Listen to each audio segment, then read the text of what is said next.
it's Ginger Star. Welcome back to another episode of Positive Power. I'm hanging out with my friend Kennell O'hair.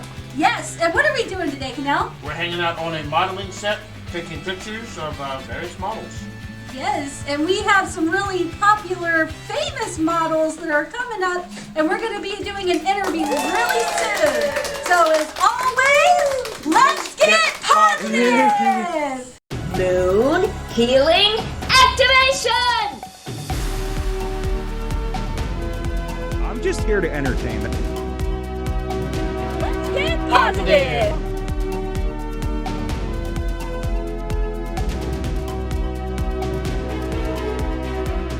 Fireproof power! Fireproof power! Wind guide power! Lightning fixture power! Waterproof power!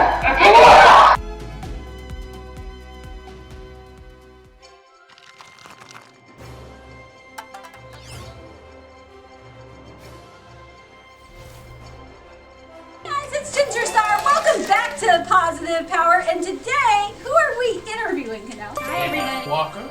And let me tell you guys, so Danielle, she is known for modeling, so who doesn't love modeling, right? You know, positive energy. Yes. And she actually got to do some stuff in New York, and now she's going to be doing stuff in London. You want to tell us a little bit about that? Yes, I will be doing London Fashion Week. I will also be in Paris. And I'm also doing Harlem Fashion Week. We're doing this big giant art gallery fashion show.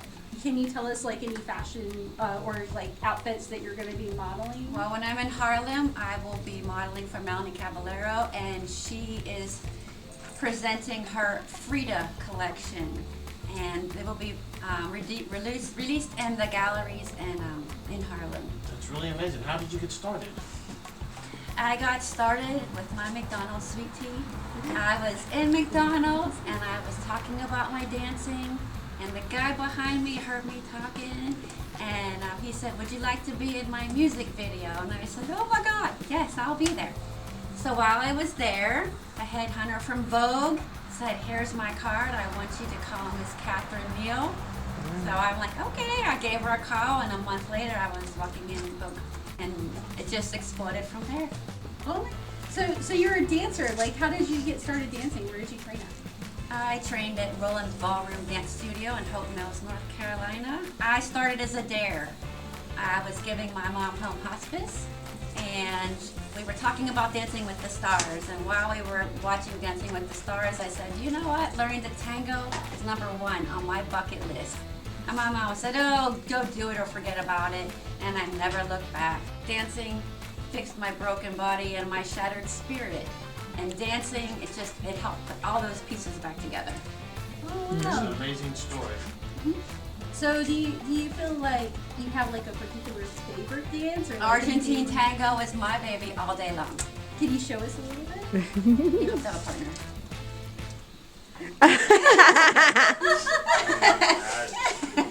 It's a complicated dance. Complicated dance. Okay, so Plus, she's kind of in heels too. I don't know if you. No, I dance in heels. I have 100 pairs of shoes, and they're all my favorite. 100 pairs of shoes? 100 pair of dance shoes. Oh, so Just that's dance just dance shoes. Just dance shoes. So how many shoes do you have total? Like 500 pairs of shoes. 500 pairs of shoes. I have a whole wall in one of my closets. It's just nothing but shoes. So do you wear like one shoe for like each day, like in the year? You feel like? Yeah, I could do that. You could! Yes, I could. I'm a shoe mania. I'm glad I'm a guy. I don't have to worry about things like that. You never have leg pain, foot pain, leg cramps, none of it. Not from wearing high heels. That's something I don't have to worry about. Hey, I model with men that wear high heels. I teach your own. It's all good. It's all Yep, good. they strut just like all the girls do. And do you maybe have like any social media out there that if our fans wanted to follow you that they could? Oh yes, you can find me at Dragonfly Girl 2016. It's on Facebook, it's on Instagram, it's on TikTok. TikTok is Dragonfly Girl. I'm on LinkedIn, I'm on Twitter, I'm on all of them. You are truly an inspiration for not only positive power, but for a lot of people. You know, I always believe, you know, you can't fall down with at least picking something up, and you can't really, you know, regret not trying. you always have to try. It's okay to fail. If you don't try, then you are a failure. It's okay to fall down and not be able to do it, but at least you tried. So I mean, everything isn't always for everyone, but it's always good to just try. And I'm a perfect example of that. I didn't know I would love to skydive. I didn't know I could ballroom dance. I didn't know I would be good at ghost hunting. I mean, I do so many different things, and I just love all of them. Wait, did you say ghost hunting? Yes. Can you tell us about ghost hunting? Yes. I want to know now. Yes, my team, we went to the Shawshank prison and spent the night there, and a ghost tried to turn my arm off. We went to the Stanley Hotel, where Stephen King filmed The Shining, and I was with my sister Beatrice, and something pushed her against the wall and shoved me down the stairs. And while we were sitting at the bottom, sitting on the bench, Ronnie looks up and he's like, "What is that?" And we heard it sounded like horses running down the stairs. And we were just up there, so we knew there was no one on that floor. And we're looking around and we heard it running down the stairs. We all looked. There was nothing there. It stopped right in front of us and said, "Hi, friends," and ran off in the other direction. Wow. Clear as day. Wow, that's amazing. Yes.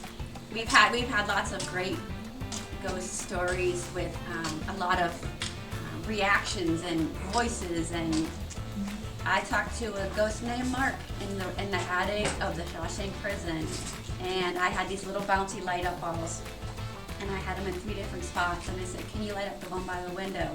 And it lit up. And I said, "Can you light up the one by my feet?" And it lit up. And I said, "Can you light up the one by the door?" And I said, "Can you do them all 3? And when they did it, some of the people ran out just to scare them. Not me. I was like, "Hey." Oddly enough, like my best friend's name is Mark.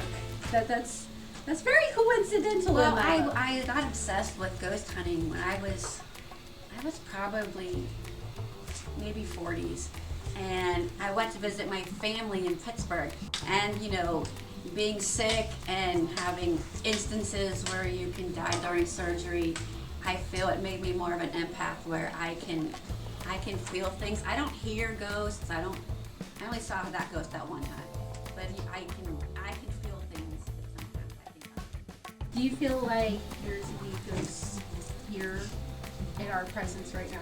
Well, my brother Ronnie swears there's one here, but I've never seen it. I never felt it, but he's felt it and so has Beatrice. He could be watching us right now, And and that's we fine. don't even know.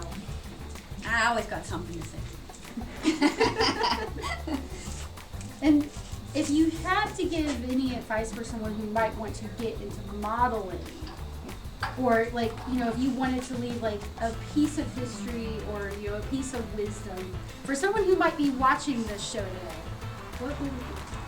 Okay, you need to surround yourself with positive people.